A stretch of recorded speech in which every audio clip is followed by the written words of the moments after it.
ન્યૂઝીલેન્ડને તો હરાવી દીધું, હવે વારો છે ઓસ્ટ્રેલિયાનો. શું ઇન્ડિયા ઓસ્ટ્રેલિયા સામે 4 સ્પિનર્સને રમાડી શકે છે? હાલો આ બધું જોઈ લઈએ આ વિડીયોમાં. અને હજી સુધી મારા પેજને ફોલો ના કર્યું હોય તો કરી જ નાખજો, કેમ કે તમને રેગ્યુલર ક્રિકેટની અપડેટ એ પણ આપણી ગુજરાતી ભાષામાં જ જોવા મળે છે. અને તેની સાથે મારી યુટ્યુબ ચેનલને પણ સબસ્ક્રાઇબ કરવાનું ના ભૂલતા. ન્યૂઝીલેન્ડ સામે આપણે બેટિંગમાં વાત કરી લઈએ તો શ્રેયસ અય્યર, અક્ષર પટેલ અને હાર્દિક પંડ્યાની બેટિંગથી અને બોલિંગમાં વરુણ ચક્રવર્તીની 5 વિકેટ, આ બધાના પરફોર્મન્સથી ઇન્ડિયાએ ન્યૂઝીલેન્ડને હરાવી પણ દીધું. અને વરુણ ચક્રવર્તી ત્રીજા એવા ઇન્ડિયન બોલર બન્યા કે જેણે ચેમ્પિયન ટ્રોફીના એક જ મેચમાં 5 વિકેટ લીધી હોય. અને હવે વાત કરી લઈએ તો શું ટીમ ઇન્ડિયા ઓસ્ટ્રેલિયા સામે 4 સ્પિનરને રમાડી શકે છે?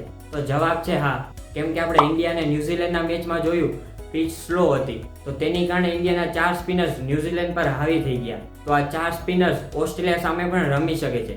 અને ઇન્ડિયાની એડવાન્ટેજ એ જ છે કે ઓસ્ટ્રેલિયાને મેઇન સ્પિનર એક જ છે, જેનું નામ છે એડમ ઝમ્પા. બીજા બધા તેના પાર્ટ ટાઈમર સ્પિનર જ છે. અને ઇન્ડિયાના સ્પિનર્સ ઓસ્ટ્રેલિયા સામે સારું પરફોર્મન્સ કરી શકે છે. તમને શું લાગે છે, ટીમ ઇન્ડિયા 2023ના ફાઇનલનો બદલો ઓસ્ટ્રેલિયા સામે લઈ શકે છે કે ઓસ્ટ્રેલિયા હિસ્ટ્રી રિપીટ કરી શકે છે?